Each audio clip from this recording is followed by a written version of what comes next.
Soy Valentín Martínez Jiménez. Les voy a platicar de una manera sencilla una parte de mi vida, de la vida de los trabajadores sindicalizados de Teléfonos de México y también de la vida de la empresa de Teléfonos de México, también de la vida del gerente en aquel tiempo, Hugo Beckman, una magnífica persona, pero cada quien con sus intereses. Resulta que en el año de 1958, teníamos nosotros un líder sindical, el secretario general del Sindicato de Telefonistas de la República Mexicana. Teníamos a un líder que se llamaba Jorge Ayala Ramírez. Este señor ya lo habíamos sufrido un periodo, ya no lo queríamos, pero él se quería reelegir y nosotros no estábamos de acuerdo. En aquel tiempo yo era un joven, y mis compañeros, todos muy jóvenes, nos reuníamos primero para aprender a tocar guitarra, a cantar, pero después esas reuniones muy agradables se fueron convirtiendo un poco en reuniones político-sindical y ahí empezamos a tratar, a ver la forma de quitar a este secretario general. Entonces, lo primero que se hizo, pues fue solicitar a la empresa que el secretario general ya no lo queríamos. También por parte del sindicato se dieron cuenta de que un grupo se estaba moviendo de una forma que a ellos no les convenía y entonces empezaron a atacarnos.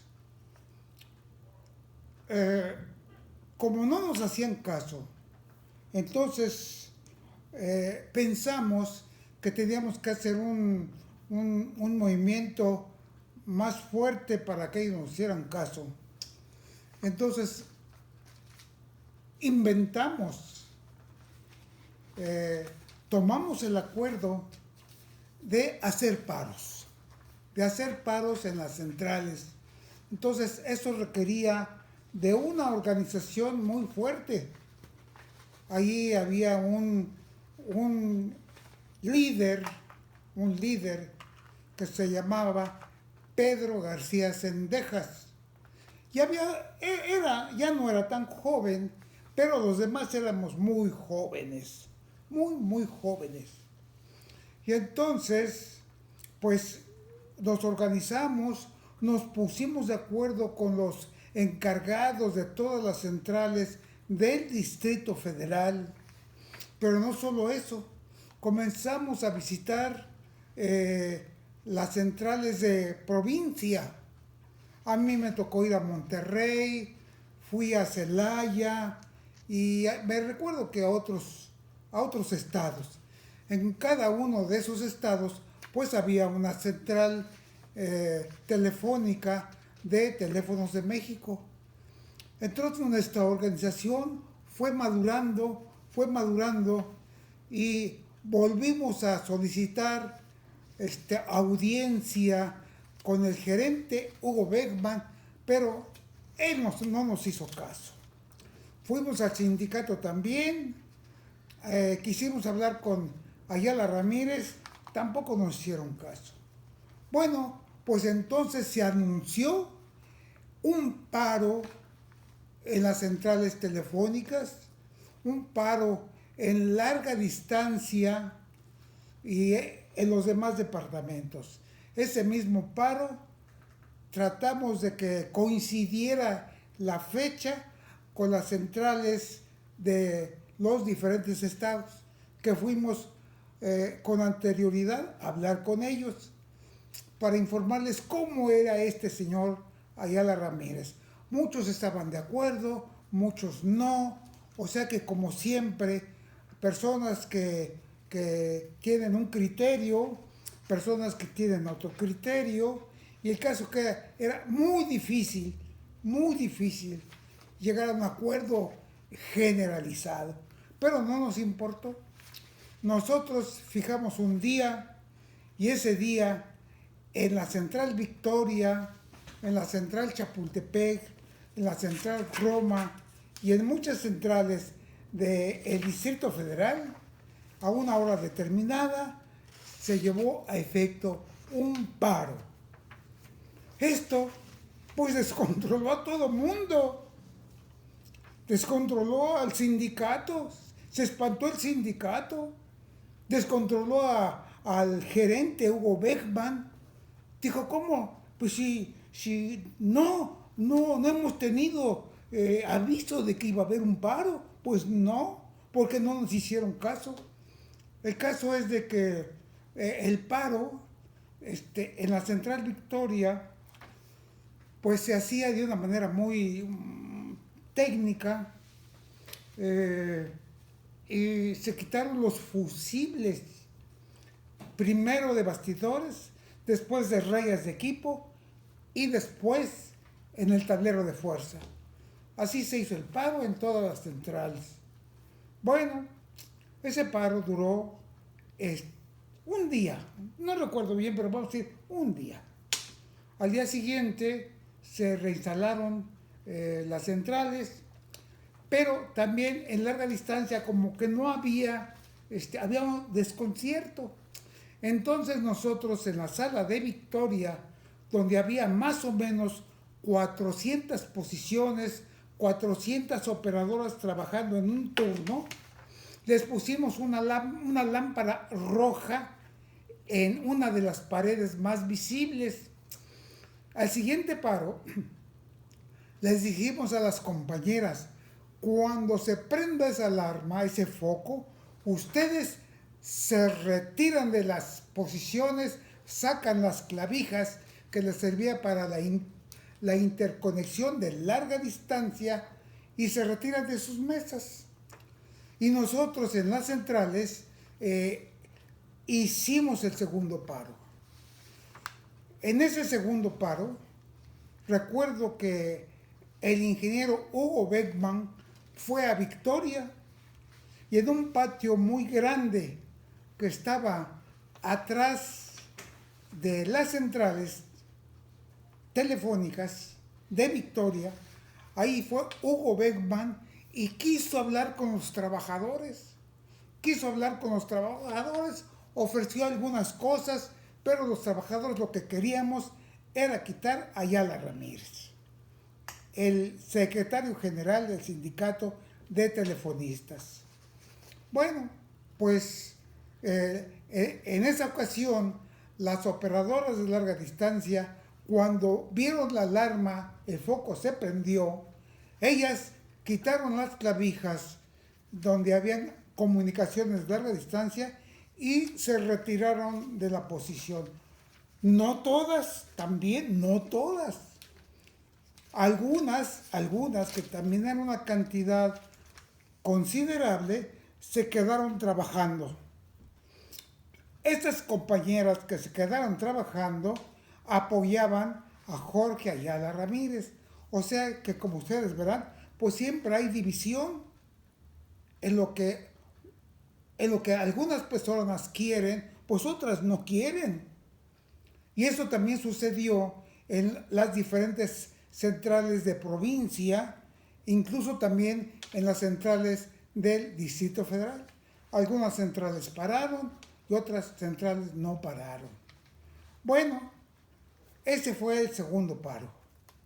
Se restableció nuevamente el sistema y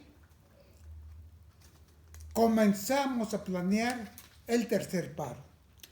Pero el tercer paro ya había la presencia de militares en todas las centrales y también en larga distancia. Ese paro no se llevó a efecto el día que se había determinado. Entonces, de la Central Victoria se llamó a todas las centrales de provincia y a todas las centrales del Distrito Federal y se dijo que ese paro se posponía.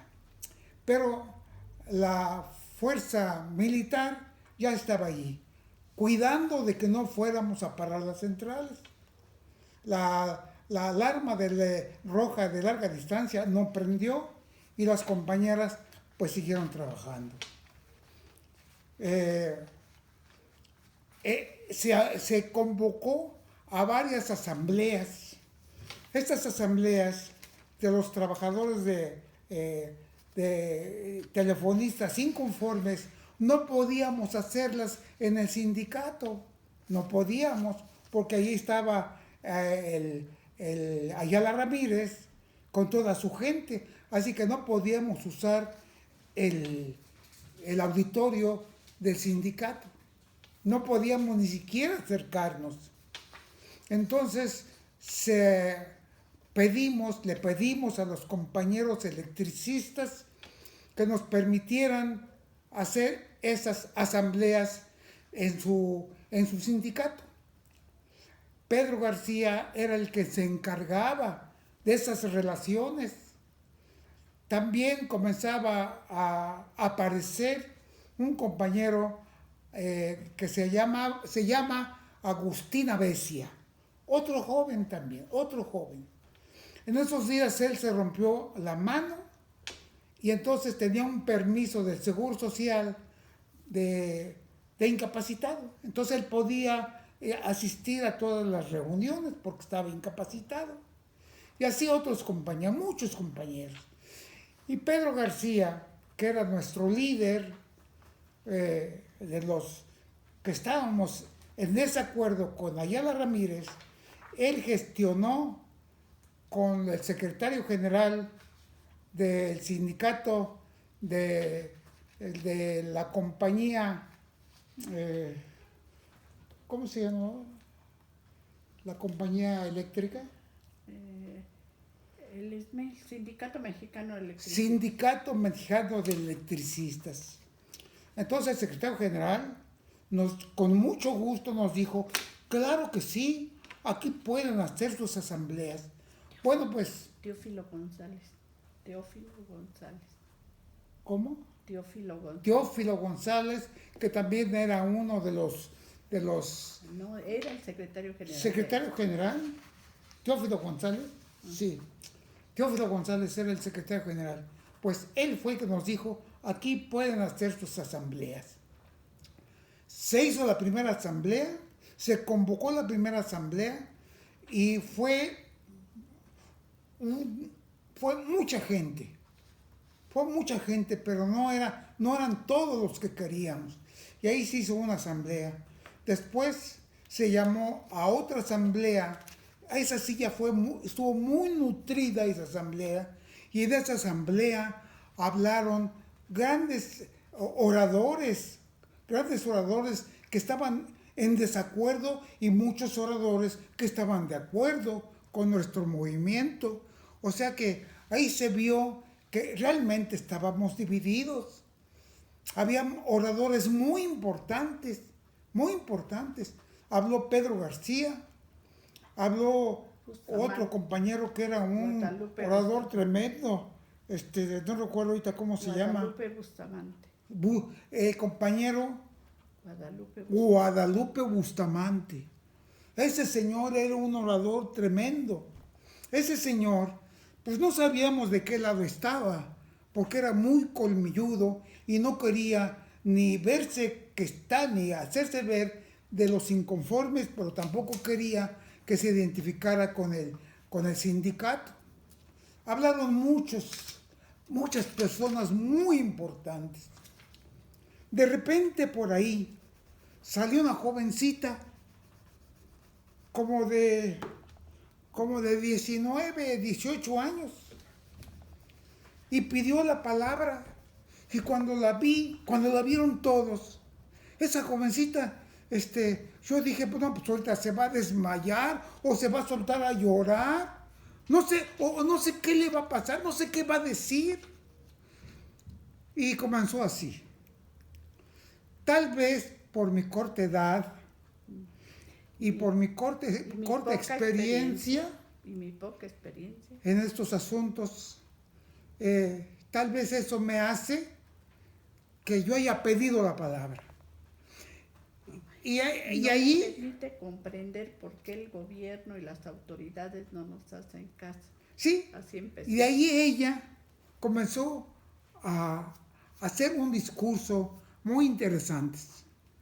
No recuerdo exactamente las palabras, pero algo así que cómo era posible que las autoridades y la misma empresa soportaran a un líder sindical que era deshonesto, que se gastaba las cuotas de los trabajadores, que era muy tomador, muy borracho, pues, con todos sus allegados.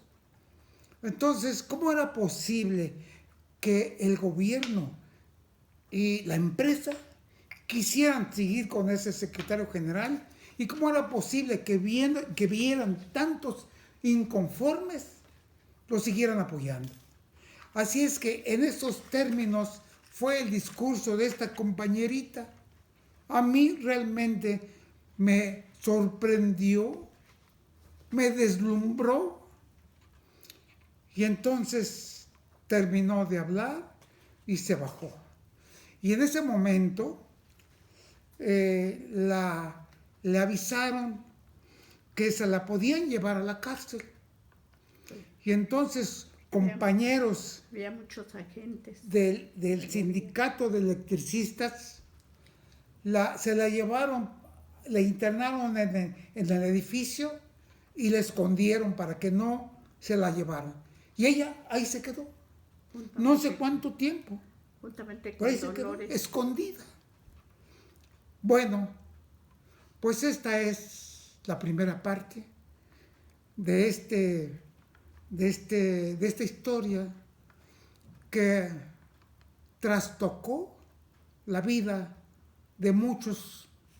A mí me trastocó, a muchos compañeros sindicatos, al gerente Hugo Beckman, al secretario general deshonesto, y a mucha gente la trastocó. Quiero decir también que ahí, independientemente de la actividad sindical, actividad política sindical, no podemos hacer a un lado las relaciones humanas. Surgieron muchas cosas que nada tenía que ver con el movimiento sindical, pero que sí tenía mucho que ver con las relaciones humanas. Por ejemplo, yo quedé prendado de aquella chiquilla y la empecé a buscar, pero lo que sigue es otro episodio de esa historia muy bonita y muy interesante. Gracias, muchas gracias.